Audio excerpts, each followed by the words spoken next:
Hello everyone. आज का topic जो हम कवर कर रहे हैं वो है प्रोग्रामिंग लैंग्वेजेस। इसके पहले हमने ऑलरेडी बहुत सारे टॉपिक पढ़ लिए हैं। जहाँ पहले हमने पढ़ा था, सबसे पहले कंप्यूटर क्या होता है, फिर वो कैसे काम करता है यानी उसका आर्किटेक्चर क्या है। फिर नेक्स्ट टॉपिक आया सॉफ्टवेयर। सॉफ्टवेयर में हमने सिस्टम सॉफ्टवेयर और एप्लीकेशन सॉफ्टवेयर दो कैटेगरीज पढ़ी थी, जिसमें सिस्टम सॉफ्टवेयर में ऑपरेटिंग सिस्टम पढ़ा था हमने, वो सिस्टम जो कि किसी भी हार्डवेयर डिवाइस को, आपके कंप्यूटर को चलाने के लिए ज़रूरी होता है। अब हम पढ़ रहे हैं प्रोग्रामिंग लैंग्वेज, क्योंकि जब आप सिस्टम सॉफ्टवेयर, एप्लीकेशन सॉफ्टवेयर ये टर्म्स बोल रहे हैं, सॉफ्टवेयर कह रहे हैं, तो सॉफ्टवेयर है क्या? सॉफ्टवेयर प्रोग्राम्स होते हैं जो कि आपके कंप्यूटर को चलाने के लिए, या कंप्यूटर में जो भी आपके एप्लीकेशंस इंस्टॉल्ड हैं उन एप्लीकेशंस को चलाने के लिए होते हैं। अब मैं अगर आपको एप्लीकेशन सॉफ्टवेयर का एग्जांपल दूं तो उसमें मैं वर्ड प्रोसेसिंग कह सकती हूँ या सिंपली एमएस वर्ड कह सकती हूँ। यानी एक ऐसी एप्लीकेशन जो एक ही काम को करने के लिए बनाई गई है, एक ऐसा प्रोग्राम जो एक तरह का फंक्शन करने के लिए बनाया गया है। अपने मोबाइल का एग्जांपल देंगे तो इसमें आप व्हाट्सएप या अदर जो भी एप्लीकेशंस आपके फ़ोन में इंस्टॉल हैं उन सबको इसके एग्जांपल में रख कर देख सकते हैं। यानी ऐसे प्रोग्राम्स जो एक तरह का एप्लीकेशन को चलाने के लिए बनाए जाते हैं। तो सबसे पहले इस टॉपिक में हम देखते हैं कि प्रोग्रामिंग लैंग्वेजेस क्या होती हैं, इनकी बेसिक्स टर्मिनोलॉजीज़ क्या हैं। अब प्रोग्रामिंग लैंग्वेज में पहले तो हम इसका मीनिंग देखेंगे कि ये कहना क्या चाह रहा है, क्या होता है। A computer language is a medium of communication. जैसे हम और आप आपस में कम्युनिकेट करते हैं, बात करते हैं, एक तरह की भाषा का इस्तेमाल करते हैं, वैसे ही कंप्यूटर्स भी आपस में एक दूसरे से कैसे बात कर पाते हैं। वो बोल तो नहीं सकते हमारी तरह, लेकिन वो भी एक भाषा का इस्तेमाल करते हैं आपस में कम्युनिकेट करने के लिए। वो जो भाषा है वो कैसे मिलती है, उनको प्रोग्राम के थ्रू मिलती है आपस में कम्युनिकेट करने के लिए। By programming language a computer is told. Programming क्यों की जाती है? ताकि कंप्यूटर को इंस्ट्रक्शंस दी जा सके, उसको बताया जा सके कि उसको क्या काम करना है और कैसे करना है। हम तो इनपुट देते हैं उसको।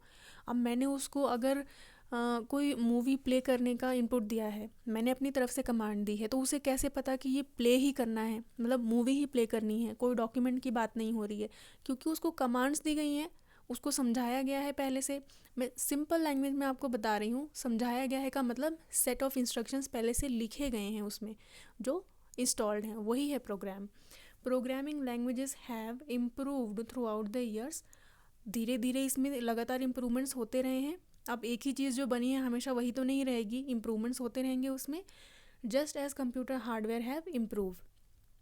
प्रीवियस लेक्चर्स में हमने जब इवोल्यूशन देखा था, यानी जनरेशन देखी थी कंप्यूटर की, तो उसमें हर एक जनरेशन में एक अलग तरह का कंप्यूटर डेवलप हो रहा था, उसमें इम्प्रूवमेंट्स हो रहे थे, तभी तो नई जनरेशन बन रही थी। तो वैसे ही लैंग्वेजेस भी डेवलप हुई हैं through out the time. They have progressed from machine oriented language that use a string of 0 and 1 to problem oriented languages that use common mathematical terms या इंग्लिश टर्म्स। ये क्या कह रहा है कि जब शुरुआत हुई थी प्रोग्रामिंग लैंग्वेजेस की, तो कहाँ से हुई थी? मशीन लेवल लैंग्वेज से हुई थी, जो कि बहुत टिपिकल है। और वहाँ से धीरे धीरे कहाँ तक गए हम? हाई लेवल लैंग्वेजेस तक आए, जहाँ पर हम मैथ्स के टर्म्स यूज़ कर रहे हैं, इंग्लिश के टर्म्स यूज़ कर रहे हैं, ऐसी भाषा का इस्तेमाल कर रहे हैं जो हम ह्यूमंस आराम से समझ सकते हैं, जो हमारी बोलने की भाषाएं हैं। अब हिंदी नहीं कहूँगी मैं, क्योंकि ज़्यादातर प्रोग्रामिंग क्या है वो इंग्लिश में ही हो रही है, तो इंग्लिश को आप एग्जांपल मानकर चलेंगे कि ये एक ऐसा लैंग्वेज है जो ह्यूमंस बोलते हैं और इसी में प्रोग्रामिंग करते हैं। अब अगर हम इसका क्लासिफिकेशन करें, यानी तीन कैटेगरीज हम डिवाइड कर रहे हैं यहाँ पे लैंग्वेज की, तो किस बेसिस में? एक तो होगी मशीन लैंग्वेज, एक होगी असेंबली लैंग्वेज और एक होगी हाई लेवल लैंग्वेज। अब तीनों का मीनिंग समझेंगे कि ये क्या होता है।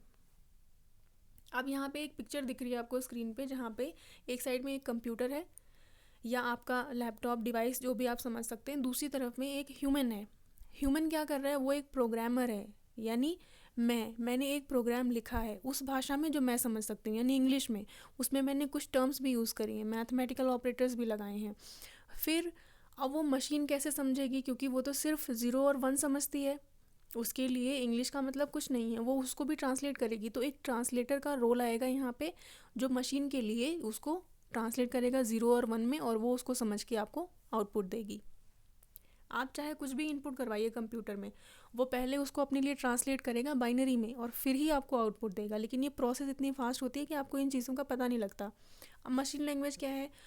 मशीन लेवल लैंग्वेज जो है इसको हम फर्स्ट जनरेशन लैंग्वेज कहते हैं। क्यों? क्योंकि सबसे पहले जो लैंग्वेज डेवलप हुई थी वो मशीन लेवल ही थी। ये बहुत टिपिकल होती है क्योंकि ये 0 और 1 की पूरी स्ट्रिंग्स होती हैं, यानी बहुत लंबे लंबे कोड्स लिखे जाते हैं जिसमें सिर्फ 0 और 1 के कॉम्बिनेशंस बनते हैं।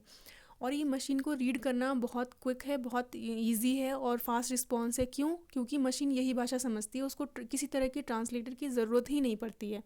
अब जैसे यहाँ पे एग्जांपल में देखेंगे क्या लिखा है मैंने, एक एस्काई कोड लिखा हुआ है। सपोज़ मान लीजिए कि आपके स्क्रीन पे आपको ए लिखा हुआ दिख रहा है, आपके लिए तो वो एक इंग्लिश अल्फ़ाबेट है ए, आप जानते हैं। अब कंप्यूटर के लिए क्या है, वो एक बाइनरी कोड है जो यहाँ पर लिखा हुआ है, वो उसको समझेगा और वो रीड करके आपको एक अल्फ़ाबेट या एक कैरेक्टर स्क्रीन पे फ्लैश कर रहा है। तो ये मशीन लैंग्वेज और ह्यूमन जो हमारी हाई लेवल लैंग्वेज है उसका डिफरेंस है। Machine language include 0 and 1, hexadecimal भी आ सकता है, यानी आप 2 डिजिट नंबर भी लिख सकते हैं, वो भी उसको अब तो ऐसा भी आ गया है कि पहले सिर्फ 0 1 में ही होता था, लेकिन अब अलग अलग तरह के कैरेक्टर्स यूज़ होते हैं।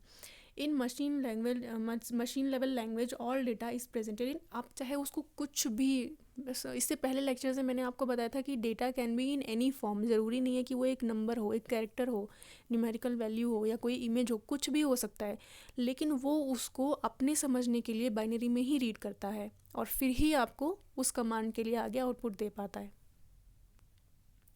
अब फर्स्ट जनरेशन प्रोग्रामिंग लैंग्वेज मैंने आपको बता दिया मशीन लैंग्वेज ही थी, तब किसी तरह के ट्रांसलेटर की ज़रूरत नहीं थी क्योंकि इसी भाषा में ही कोड को डेवलप किया जाता था। मशीन लैंग्वेज बहुत टिपिकल लैंग्वेज है और ये हार्डवेयर डिपेंडेंट है, इसको हम इजीली मॉडिफाई नहीं कर सकते हैं। अगर कोई प्रोग्रामर को कहा जाए जिसने मान लीजिए 5 साल पहले कोई मशीन कोड लिखा हो, उसे कहा जाए कि इसको चेंज कर दो, तो वो प्रीफर यही करेगा कि मैं दूसरा लिख देता हूँ रादर देन इसको मॉडिफाई करने के लिए, क्योंकि जब इतनी बड़ी बड़ी स्ट्रिंग्स आपको बनानी पड़ेंगी, कॉम्बिनेशंस बनाने पड़ेंगे, तो वो बहुत कॉम्प्लेक्स हो जाता है प्रोसेस। अब असेंबली लैंग्वेज क्या है? असेंबली लैंग्वेज जो है वो सेकेंड जनरेशन लैंग्वेज माना जाता है। क्यों? क्योंकि सेकेंड लैंग्वेज का मतलब है कि एक लेवल हायर होगा ये मशीन लेवल लैंग्वेज से। ये क्या कह रहा है? Assembly language is 1 level above the machine language, it uses short mnemonics. Mnemonics का मतलब होता है कुछ ऐसे कैरेक्टर्स या कुछ ऐसी वैल्यूज़ जिससे आप किसी चीज़ को याद रखने की कोशिश करते हैं। सपोज़ हम सब जब भी नोट्स बनाते हैं तो हम कुछ चीज़ों को हाईलाइट करते हैं, कहीं स्टार मार्क करते हैं या कहीं पे हम कुछ लिख देते हैं ताकि जब हम नेक्स्ट टाइम उसको देखें तो हमें रिकॉल हो जाए कि हमने ऐसा यहाँ पर लिखा था, मतलब ये ज़रूर कुछ इंपॉर्टेंट होगा। तो वैसे ही निमोनिक्स का मतलब होता है ऐसी टर्म्स जो आपको कुछ याद रखने में मदद करें। तो असेंबली लैंग्वेज में निमोनिक्स का यूज़ होने लग गया। जैसे यहाँ पे एग्जाम्पल क्या लिखा हुआ है, 1 might this right add total instead of. अब यहाँ पे ये इतना लंबा ये जो बाइनरी का कोड दिया हुआ है, इसका क्या मतलब है कि 2 डिजिट्स मैंने दी हैं, 2 वैल्यू इनपुट करवाई हैं, उनको ऐड करके मुझे उसका टोटल दे दीजिए। लेकिन उसकी जगह पे मैंने क्या यूज़ किया, मैंने निमोनिक्स यूज़ किए हैं जो कंप्यूटर याद रखेगा कि ऐड का मतलब क्या है कि मुझे 2 डिजिट्स को ऐड करवाना है, टोटल का मतलब क्या है कि मुझे इनकी टोटल वैल्यू ऐड करके फाइनल आउटपुट देना है। तो ये उसके लिए निमोनिक्स है, कंप्यूटर के लिए है, जिसमें हम उसको इंस्ट्रक्ट कर सकते हैं। Assembly language is a human only language, यानी हम ही समझ सकते हैं इसको। अब मैं यहाँ पे ये इंग्लिश का टर्म लिखा है मैंने, ऐड लिखा हुआ है, कंप्यूटर को क्या पता, उसके लिए तो सब कुछ बाइनरी है, इसीलिए इसको ह्यूमन ओनली लैंग्वेज कहा गया है। That is not understood by the computer, it acts as a link between high level programming languages and machine. अब ये दोनों के बीच में लिंक की तरह ही काम करती है।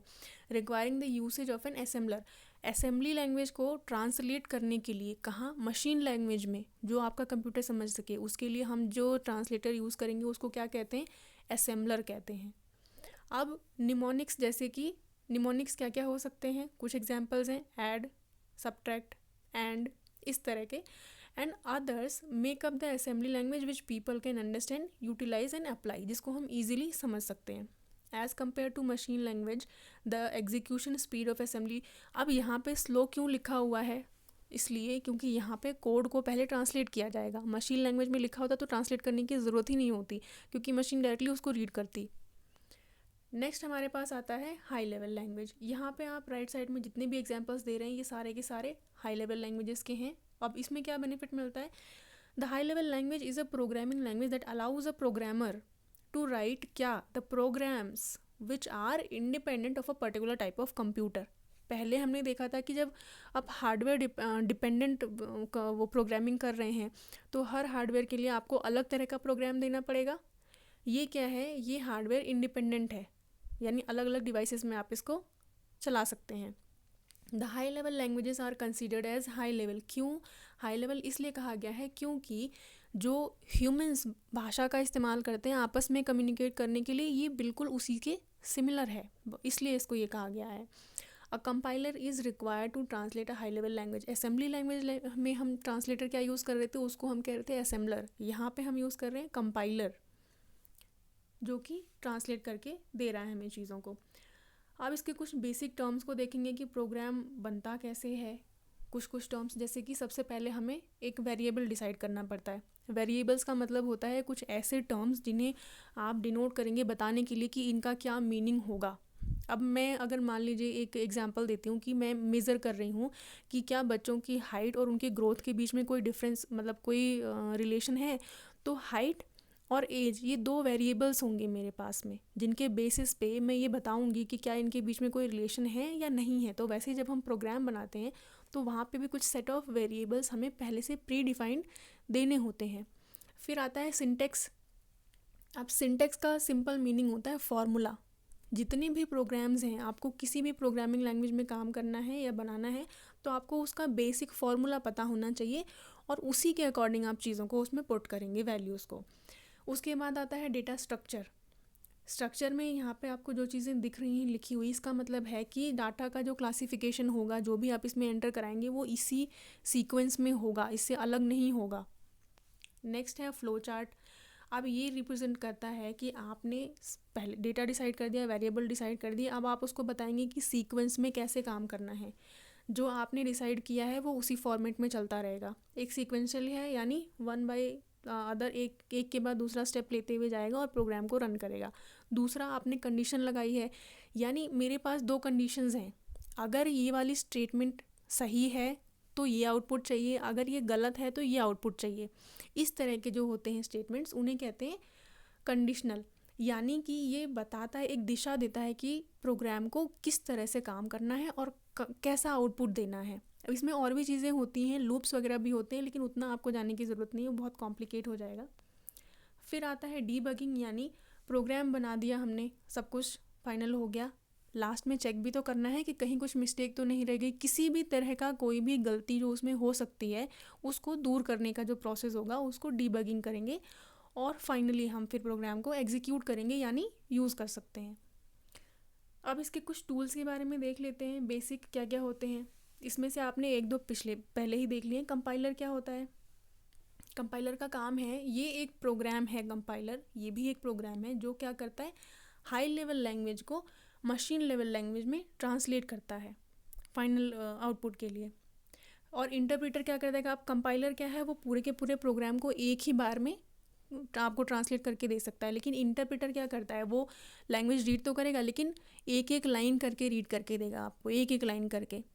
फिर उसके बाद असेंबलर का आता है, ये असेंबली लैंग्वेज को मशीन लेवल लैंग्वेज में कन्वर्ट करने का काम करता है।